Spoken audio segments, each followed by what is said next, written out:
Croyons-le, nous sommes le temple du Dieu vivant. L'Esprit de Dieu habite en nous. Il nous a scellés de son sceau. C'est lui qui nous assure de l'amour du Père. C'est lui qui nous donne la vivante certitude d'être l'enfant de Dieu.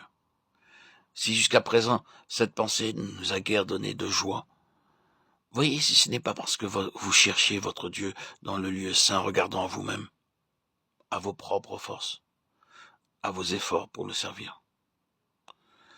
Tout cela s'interposait entre vous et lui, et vous empêchait de le voir lui-même.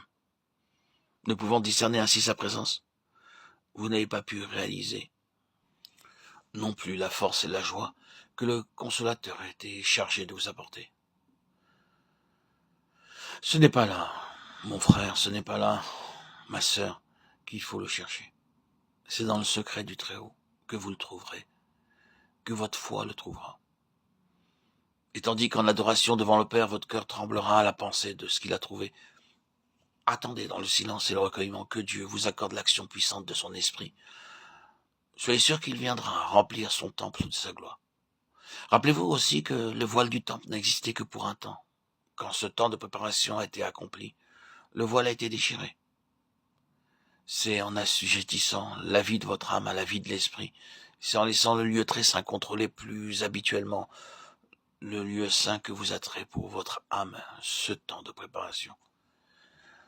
Par la puissance de celui en qui le voile fut déchiré afin que de son corps glorifié puisse se répandre le Saint-Esprit. Vous aussi, vous éprouverez qu'un jour viendra où le voile de séparation sera ôté, où le lieu très saint et le lieu saint ne feront plus qu'un.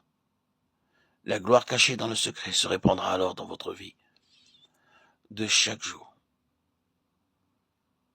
Et tout le service du lieu saint se fera par la puissance de l'Esprit éternel. Prosternons-nous et adorons, que toute chair fasse silence devant l'Éternel, car il s'est réveillé de sa demeure sainte. Zacharie 2,13. Inclinons-nous avec humilité et respect devant le Dieu saint. Croyons que le Saint-Esprit, qui est un avec le Père et le Fils, fait dès à présent sa demeure en nous. Méditons sur cette vérité et attendons en silence qu'elle s'impose à nous. Cherchons à la saisir par la foi, nous disant « Je suis le temple de Dieu ». Là, dans le secret, il règne. À mesure que de jour en jour, je m'abandonnerai davantage à lui, que je lui ouvrirai mieux tout mon cœur, sa puissance, son amour et sa vie divine feront toujours plus briller en moi la réalité de sa présence. Plus cette pensée remplira le cœur, plus aussi la foi à cette présence invisible deviendra ferme, et bientôt, le lieu saint recevra le reflet vivifiant du lieu très saint.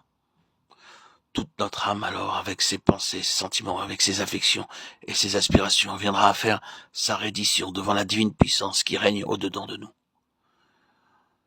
Et au travers de notre triste expérience, au travers de nos chutes et de nos péchés, commencera à luire un rayon d'espérance.